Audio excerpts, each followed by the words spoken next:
नमो नमः मित्राणि, भवतां सर्वेषां स्वागतम्। अद्य पुनः एकेन चलच्चित्रेण सह आगतवान् अस्मि। अद्य शरच्चन्द्रचट्टोपाध्यायेन विरचितं हरिचरणः, तस्य संस्कृतानुवादिका अस्ति डॉक्टर हरप्रिया हाथी अग्रजा। अद्य तां कथां शृणुमः। आगच्छन्तु, पठामः च सर्वे मिलित्वा। कथा हरिचरणः। वङ्गमूलं शरश्चन्द्रचट्टोपाध्यायः। अनुवादः डाक्टर् हरिप्रिया हातिः। इयम् अतिपुरातनी कथा काचित्। तदा दुर्गादासवरस्य अधिवक्ता न आसीत्। दुर्गादासवर्यं भवन्तः प्रायः न जानन्ति। अहं तु बहु सम्यक्तया तं जानामि। आगच्छतः इदानीं तस्य परिचयं कारयामि। बाल्यकाले कुतश्चित् आगत्य अनाथः, माता पितृविहीनः कश्चन बालकः दुर्गादासवर्यस्य गृहे आश्रयं स्वीकृतवान्। सर्वे अवदन्, अयं बालकः बहु सम्यक् अस्ति, अत्यन्तं बुद्धिमान् सुन्दरश्च। असौ दुर्गादासवर्यस्य पितुः तु प्रियभृत्यः जातः। सर्वं कार्यं स्वयमेव स्वेच्छया करोति स्म सः। गवाशानदानात् आरभ्य स्वामिनः तैलमर्दनपर्यन्तं सर्वं सः स्वयमेव कर्तुम् इच्छति। सर्वदा व्यवस्थतया स्थितिं सः इच्छति विशेषतः। बालकस्य नाम हरिचरणः। गृहिणी प्रायः हरिचरणस्य कार्येण विस्मिता जायते स्म। कदाचित् कथया तिरस्कारमपि करोति स्म। सा वदति स्म, हरे, अन्ये भृत्याः अपि वर्तन्ते, त्वं बालकोऽसि, एतावन्तं परिश्रमं किमर्थं करोषि? हरेः स्वभावः बहु हसनप्रियता। हसित्वा सः उत्तरति स्म, अम्बा, वयं दरिद्राः, अस्मदृशौ आजीवनं परिश्रमम् एव करणीयः। कार्यं विना उपवेशनेन अपि किं वा साधितं भविष्यति? एवं कर्मणि सुखे स्नेहक्रोधे च हरिचरणस्य प्रायः वर्षम् अतिक्रान्तम्।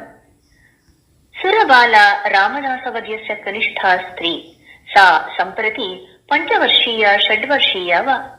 हरिचरणेन सह तस्याः बहु आत्मीयभावः दृश्यते स्म।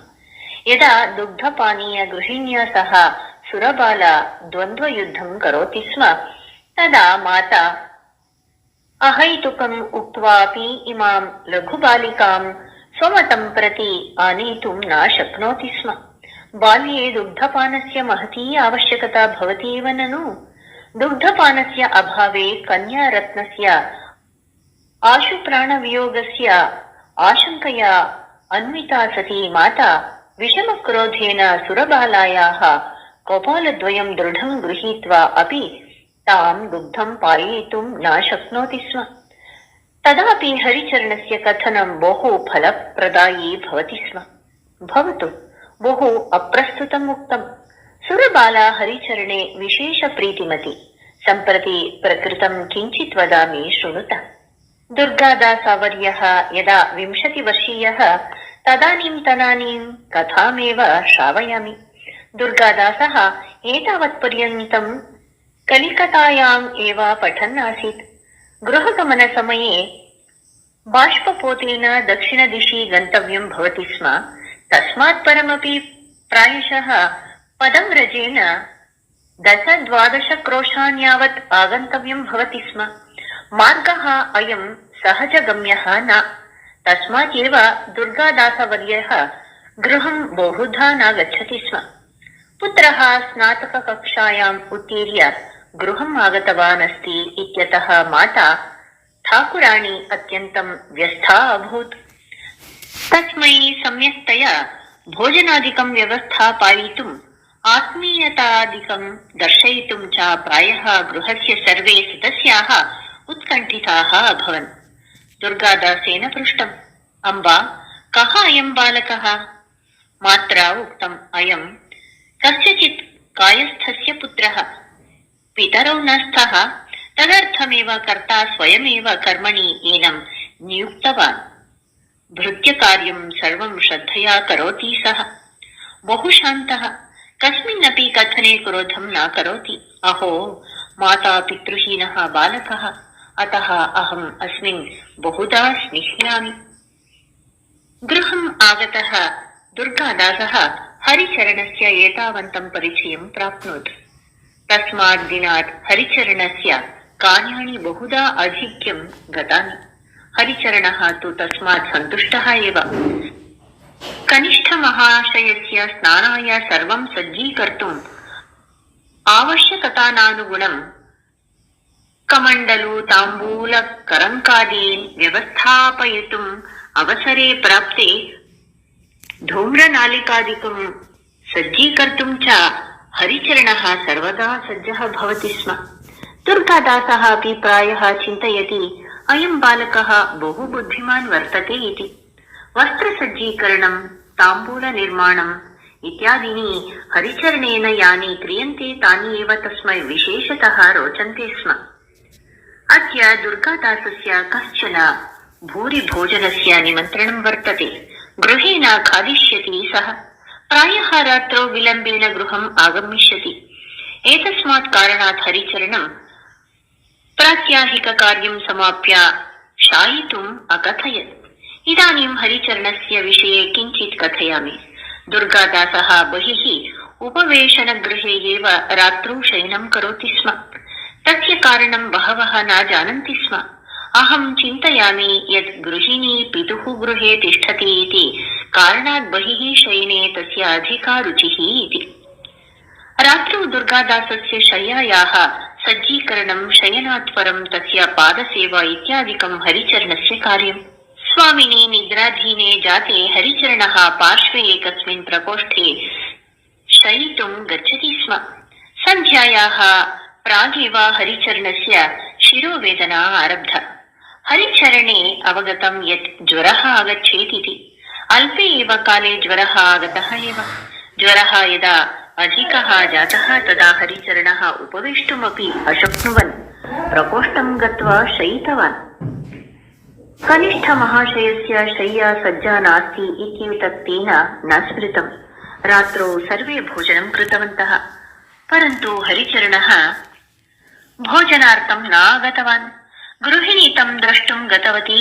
तदवसरे हरिचरणः गाढनिद्रायां मग्नः दृष्टः तया। हस्तेन तदीयस्य शरीरस्य स्पर्शनात् तया अनुभूतं यत् शरीरम् अधिकोष्णं वर्तते इति। अस्य महान् ज्वरः। सुखेन निद्रा तु नामायम् इति स्वगतं वदन्ती सा तम् अधिकं क्लेशयितुम् अनिच्छन्ती ततः गतवती। प्रायः रात्रेः द्वितीये प्रहरे भोजनं समाप्य गृहं प्रत्यागतः दुर्गादासः अपश्यत् यत् शय्या न सज्जीकृता इति। महती निद्रा तं बाधते, किन्तु शय्या न सज्जा। श्रान्तस्य मम पदयुगलस्य मर्दनं हरिचरणः मन्दं मन्दं करिष्यति। पुनश्च मयि सुखेन किञ्चित् तन्द्राभिभूते धूम्रनलिकायाः नलिकां स्वीकृत्य अहो प्रातःकालः अभूत् इति वदन् हरिचरणः निद्रार्थं गमिष्यति इत्यादीन् चिन्तयन् दुर्गादासः गृहम् आगतः, किन्तु गृहे शय्या एव न सज्जा। सम्पूर्णतया हताशः सन् सः भृशं प्रकुपितः अभवत्। नितरां क्रुद्धः भूत्वा 3-4 वारं हरिचरण हरे हरे इत्यादिभिः शब्दैः हरिचरणम् उच्चैः आह्वयत्। परन्तु हरिचरणः कथम् आगच्छेत्? सः ज्वरप्रकोपात् संज्ञाहीनः भूत्वा पतितः अस्ति। तदा दुर्गादासेन चिन्तितं यत् वराकः अयं सुखेन निद्राणवान् स्यात् इति। सः क्रोधेन हरिचरणस्य प्रकोष्ठं प्रविश्य अपश्यत्। हरिचरणः तु बहु सम्यक्तया आच्छाद्य शयानः दृष्टः तेन। महान् क्रोधः प्राप्तः दुर्गादासेन। सः क्रोधं सोढुम् अशक्तः अभवत्। प्रचण्डबलेन हरेः केशान् आकृष्य सः तम् उपवेशयितुम् अचेष्टत, परन्तु हरिः पुनः शय्यायाम् अपतत्। तदा तीव्रक्रोधेन दुर्गादासः हिताहितं व्यस्मरत्। हरेः पृष्ठे सपादत्राणां पादघातम् अकरोत्। हरिचरणः भीमप्रहारेण चेतनां सम्प्राप्य उपविष्टवान्। दुर्गादासः कथयत्, अहो बालतनयः अत्र सुखेन निद्राति, किं शय्यासज्जीकरणम् अहं करिष्यामि। कथानुकथनात् क्रोधः इतोपि प्रवृद्धः। तदीयहस्तस्थः वेत्रयष्टिः पुनरपि हरिचरणस्य पृष्ठे द्वित्रिवारम् अपतत्। हरिचरणः कष्टेन उत्थाय स्वामिने शय्यासज्जीकरणे उद्यतः जातः। रात्रौ हरिः यदा पदसेवां कुर्वाणः आसीत् तदा बिन्दुपरिमितम् उष्णजलं प्रायः दुर्गादासवर्यस्य चरणस्य उपरि अपतत्। सम्पूर्णरात्रौ दुर्गादासेन निद्रा न प्राप्ता। बिन्दुपरिमितं जलम् अत्युष्णमिति तेन अनुभूतम् आसीदेव। दुर्गादासः हरिचरणे बहु स्निह्यति स्म। नम्रता कारणेन न केवलं दुर्गादासस्य अपि तु सर्वेषां प्रीतिपात्रम् आसीत् हरिचरणः। विशेषतया एषु कतिषुचित् मासेषु घनिष्ठता कारणेन सः इतोपि प्रियः आसीत्। रात्रौ बहुवारं दुर्गादासः मनसि एव अचिन्तयत्, एकवारं गत्वा तं दृष्ट्वा आगच्छेयम्, सः कियन्तम् आघातं प्राप्तवान् स्यात् इति पश्येयम् इति।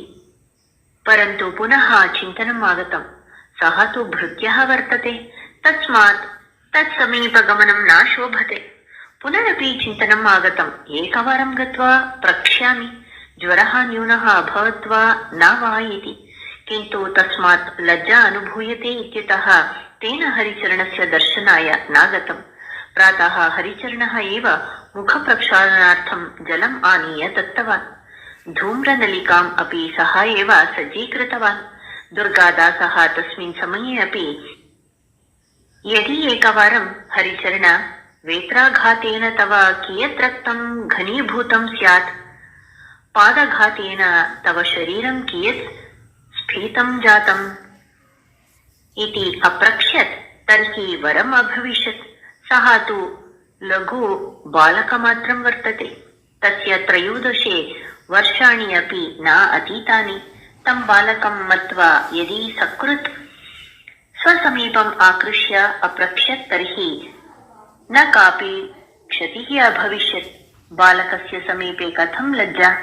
किन्तु दुर्गादासः तादृशं किमपि न अकरोत्। प्रातः 9 वादने कुतश्चित् तन्त्रीवार्ता आगता। तन्त्रीवार्तायाः संवेदने दुर्गादासस्य मनः विचलितम् अभवत्। सः तन्त्रीवार्ताम् उद्घाट्य अपश्यत्। तस्य पत्न्याः महती अस्वस्थता इति सूचितम् आसीत् तत्र। दृढाकृत्य तस्य वक्षः हस्तपरिमितम् अन्तः प्रविष्टमेव अभवत्। तद्दिने एव तस्य कलकत्ताया गमनम् आवश्यकम् अभवत्। यानम् आरुह्य सः अचिन्तयत् यत् मया कृतं तस्य प्रायश्चित्तरूपेण भगवान् एवं कुर्वन् स्यात् इति। कतिचन मासाः अतिक्रान्ताः। दुर्गादासस्य मुखम् अद्य बहु प्रफुल्लं वर्तते, यतः तस्य पत्नी अस्मिन् अवसरे कथञ्चित् रक्षिता वर्तते। गृहात् अद्य एकं पत्रम् आगतम्। पत्रमिदं दुर्गादासस्य कनिष्ठभ्राता लिखितम्। अन्ते एकत्र पुनश्च इति उक्त्वा लिखितं वर्तते। अतीव दुःखस्य वार्ता इयम्। 10 दिवसीय ज्वरकारणेन अस्माकं हरिचरणः ह्यः दिवङ्गतः। मरणात् पूर्वं सः भवन्तं द्रष्टुं बहुवारम् इच्छां प्रकटितवान्। अहो माता पितृविहीनः अनाथः, स्वगतम् अवदत् दुर्गादासः। मन्दं मन्दं सः तत्पत्रं शतधा चित्वा अक्षिपत्। धन्यवादः। नूतनैः चलच्चित्रैः सह पुनर्मिलामः। सुखेन भवन्तु।